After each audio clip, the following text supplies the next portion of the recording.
మనతో పాటుగా మన్నె కవితారెడ్డి కార్పొరేటర్ ఉన్నారు. అసలు ఏంటి మేయర్ ఎందుకు రాజీనామా చేయాలని కోరుకుంటున్నారు, అసలు ఈరోజు జరిగినటువంటి రసాభాస గల కారణం ఏంటో తెలుసుకుందాం. మేడం, ఏంటి అసలు ఎందుకు ఈరోజు మీరు మేయర్ని రాజీనామా చేయాలని పట్టుబడతా ఉన్నారు? మేయర్ని ఈరోజు మరి మేయర్ గారి తక్షణమే రాజీనామా చేయమని అనే ఒక డిమాండ్ ఎందుకు చేశామంటే, మరి బీఆర్ఎస్ కార్పొరేటర్స్ అందరం కూడా మేము మేయర్ గారిని ఎన్నుకోవడం జరిగింది. అదే విషయం మీద వెంటనే మరి రాజీనామా చేయమనేసి కూడా మేము చెప్తా ఉన్నాం. మాకు ఎందుకంటే మేయర్ ఒక పెద్ద దిక్కుగా, మాకు ఒక పెద్ద అండలాగా, మనకు హెడ్ లాగా ఉంటుందని మేము కోరుకున్నప్పటికీ పార్టీ చేంజ్ అయింది కాబట్టి మేమే కాదు, ఎక్స్ అఫీషియో మెంబర్స్ మా పార్టీ తరపు నుంచి కూడా ఒకటే డిమాండ్, మేయర్ డిప్యూటీ మేయర్ తక్షణమే రాజీనామా చేయాలి.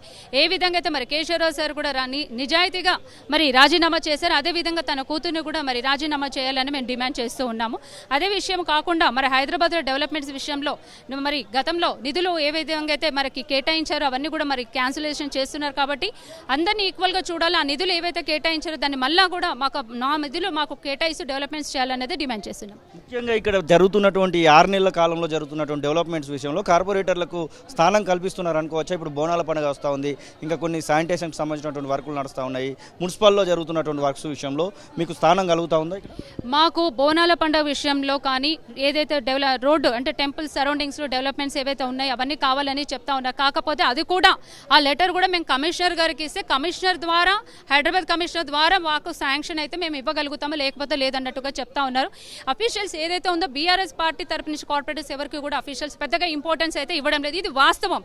మేము ఒక అఫీషియల్ దగ్గరికి వెళ్ళి కూర్చున్నప్పటికీ కూడా సరే మేడం వింటాం చేస్తాములే అనే విధంగా మాట్లాడుతుంది. అంటే ఇక్కడ అఫీషియల్స్ కూడా రాజకీయంగా పరంగా చూస్తున్నారా? మరి అందరినీ ఈక్వల్గా చూడడం లేదా? అందరికీ నిధులు కేటాయించారా? మేమందరం ప్రజల్లో నుంచి వెన్నుకున్న వాళ్ళం కార్పొరేటర్స్ కామా?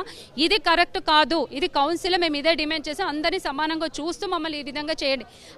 కమిషనర్ గారు, జెడ్సీస్ అందరూ కూడా మరి మేయర్ గారు ఏ విధంగా చెప్తే అలా మూవ్ అవుతున్నారంటే మా పరిస్థితి ఏంటి? మాకు అది కాదు.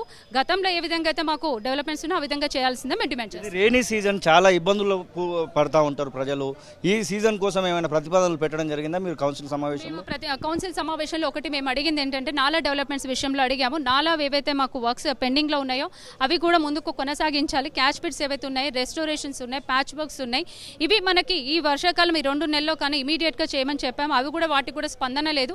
ఏది ఏమైనా ఉంటే 5 లక్షలు కూడా కమిషనర్ దగ్గరికి వెళ్ళమంటే అది చాలా ఇబ్బందికరంగా ఉంది. అంటే తక్షణమే ఒక కానీ ఒక జెర్సీ కానీ ఒక డీసీ లెవెల్లో మరి బడ్జెట్ కేటాయించే విధంగా ఉండాలనేది మా డిమాండ్. మరి అది ఇంటర్నల్గా వాళ్ళకు మరి పార్టీ తరపు నుంచి ఎలాంటి ఇన్స్ట్రక్షన్స్ ఇచ్చారనేది తెలీదు. దయచేసి మాకు పబ్లిక్ మధ్యలో ఉన్నాం కాబట్టి మా సమస్యలను పరిష్కరించండి బాబోయ్ అని మాత్రమే మేము అడుగుతున్నాం. దీనికి మాకు స్పందించండి అని కోరుకుంటున్నాం. అసలైన తొలి వెలుగు. ఫాలో వాట్సాప్ @తొలి వెలుగు official.